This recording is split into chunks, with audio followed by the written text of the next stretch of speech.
हम पढ़ने जा रहे हैं लॉज रिलेटेड टू गैस। ये अगला टॉपिक स्टार्ट हो गया। हमने सबसे पहले गैस की प्रॉपर्टीज़ जानी है, अब गैस के कवानीन जानने वाले हैं। पहला लॉ है जी बॉयल्स लॉ। ये किसने दिया था? रॉबर्ट बॉयल्स ने 1662 में।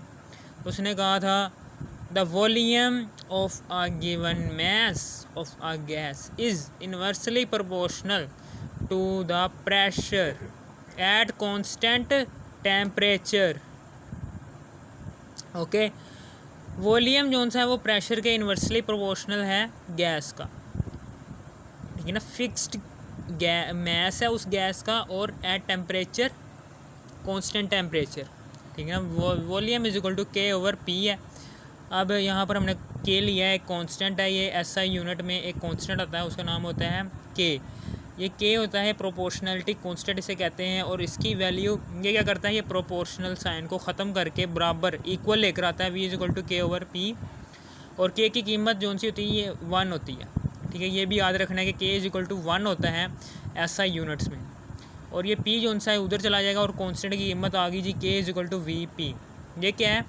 ये सेकंड लॉ, और ये रॉबर्ट बॉयल्स लॉ की दूसरी इक्वेशन आ गई है। इसकी दूसरी तारीफ ये भी कर सकते हो, the product of volume of a gas off the product of volume of fixed mass of a gas, the volume of the product of volume and pressure of a fixed mass of a gas at constant temperature is equal to the k constant, यानी कि constant रहेगा। ये मैंने लिखी हुई है दोनों तरीफे।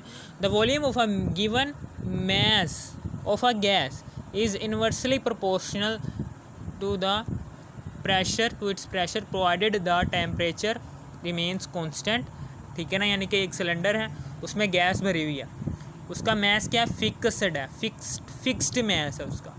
उस पर जो सा वॉल्यूम जो सा होगा वो क्या होती है? गैस वॉल्यूम का पता है ना, एक गैस के मॉलिक्यूल्स कितनी जगह घेर रहे हैं वो होता है उसका वॉल्यूम। यानी कि पूरा जो सिलेंडर है इतनी जगह इन मॉलिक्यूल्स ने घेरी हुई है, तो ये क्या है? ये सारा सिलेंडर इसका वॉल्यूम है। और प्रेशर क्या होता है? यानी कि एक मॉलिक्यूल, ठीक है ना, जब अपने आप से अपने जैसे दूसरे मॉलिक्यूल से टकराता है और सिलेंडर की दीवारों से टकराता है, तो क्या करता है? प्रेशर एग्जिस्ट करता है, ठीक है ना। उसे कहते दबाव एग्जिस्ट करता है, उस दबाव को क्या कहते हैं? प्रेशर। उस प्रेशर का नाम दिया हुआ है हमें। Pressure is equal to force per unit area. Per unit area पर लगने वाली फोर्स, जो मॉलिक्यूल्स पर यूनिट एरिया पर फोर्स लगाता है उसे कहते हैं जी क्या कहते हैं? प्रेशर, ठीक है ना। और यहाँ पर टेम्परेचर क्या रखा हुआ? कांस्टेंट, ठीक है।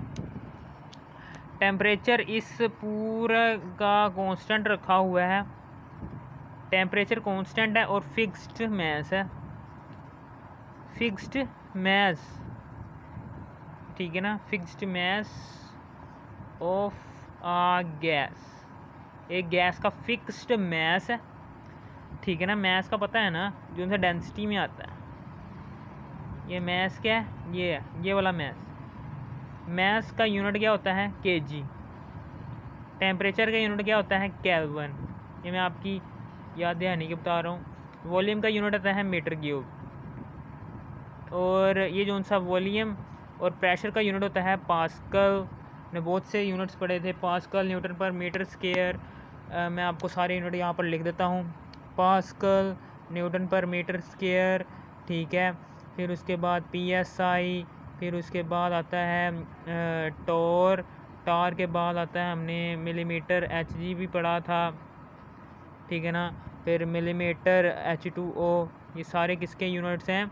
ये सारे उसके यूनिट्स हैं कि जिसके मैं बता रहा हूँ, ठीक है ना। वो प्रेशर का जो सा नॉर्मल ऐसा यूनिट है वो ये है। जब भी आपने प्रेशर को डिनोट करना है इससे डिनोट करना है, ठीक है ना। ओके, समझ आ गई। प्रेशर का जब हम न्यूमेरिकल करेंगे तो प्रेशर के यहाँ पर कांस्टेंट नंबर आ जाएगा और साथ ही इसका यूनिट भी आएगा। और वॉल्यूम को जब हमने निकालना है तो वॉल्यूम भी यहाँ पर आएगा और साथ में इसका यूनिट आएगा मीटर की। भी कांस्टेंट नंबर है, ये कोई सा भी कांस्टेंट नंबर हो सकता है, 2 हो सकता है, 3 हो सकता है, ठीक है ना। मैंने यूनिट्स भी डिस्कस कर लिया आपसे, वॉल्यूम और ठीक है ना, मैस के भी यूनिट डिस्कस कर लिया, प्रेशर का भी यूनिट डिस्कस कर लिया। ठीक है ना। अब उसके बाद हम आते हैं यहाँ पर दूसरी तरफ के यहाँ पर जी प्रोडक्ट जोन सा है वॉल्यूम और प्रेशर का fixed mass of a gas at constant temperature, ये ऑलवेज कांस्टेंट रहता है। यानी कि आपने दो गैसेस ली हुई हैं, ठीक है ना, दो गैसेस ली हुई हैं, उन दोनों गैसेस का प्रेशर और वॉल्यूम सेम है, P1 V1 नहीं एक गैस है उसका इनिशियल वॉल्यूम ये है, वॉल्यूम और प्रेशर, ठीक है ना, और दूसरा वॉल्यूम क्या है उसका P2 V2 is equal to K, ठीक है ना। ये इनिशियल प्रेशर है, ये फाइनल प्रेशर है। जब आपने इनिशियल प्रेशर दिया वो P1 था, फाइनल प्रेशर दिया P2 है। इनिशियल प्रेशर दिया V1 है और फाइनल प्रेशर क्या दिया V2 है, ठीक है ना। हमें पता है कि PV है इज इक्वल टू K, यानी कि P1 V1 is equal to K आ जाएगा और P2 V2 is equal to K आ जाएगा।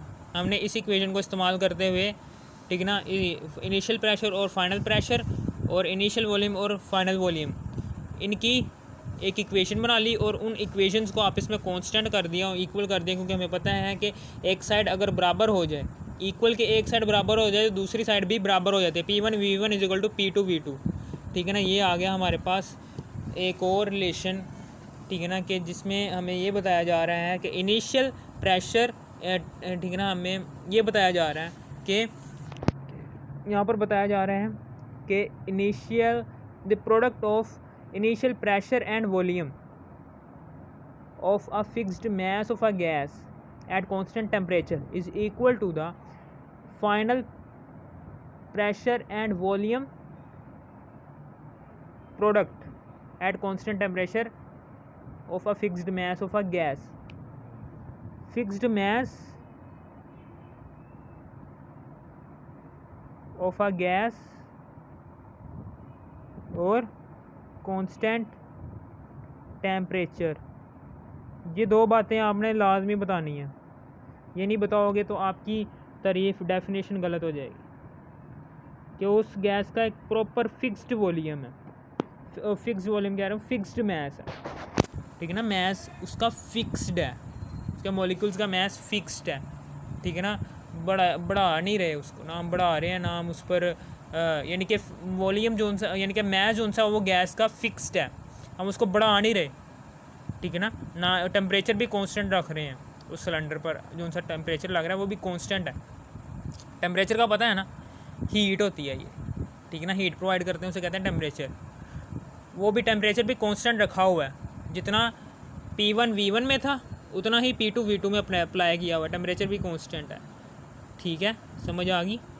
और मैस फिक्स्ड मैस है गैस का, बस आपने ये बता देना है। मैं आपको ये लॉन्ग में आ जाए ना तो आपने क्या लिखना है, सबसे पहले जैसे मैंने ये तरतीब से लिखा हुआ वैसे लिखना है। रॉबर्ट बॉयल्स का ना जी 1662 है, फिर उसके बाद ये बता देना है, फिर उसके बाद दो तरीफ़ें लिखनी है, दो तरीफ़ें लिखने के बाद ये वाला रिलेशन बताना है, P1 V1 is equal to K और P2 V2 इनिशियल प्रेशर और फाइनल प्रेशर, ठीक है ना। ये बताने के बाद इस इक्वेशन को, ये दो इक्वेशन बनानी है और उन दोनों को इक्वल कर देना, और ये हो गया हमारा लॉन्ग क्वेश्चन, ठीक है, समझ आ गई। और यहाँ से आप कोशिश करेंगे ये इनके टेम्परेचर का भी आप यूनिट बता दें, मैस का भी यूनिट बता दें, वॉल्यूम का भी, पास्कल प्रेशर का भी यूनिट बता दें, ठीक है ना, ऐसा यूनिट, ठीक है ना। कोशिश करेंगे यूनिट्स भी बता दें सारों के।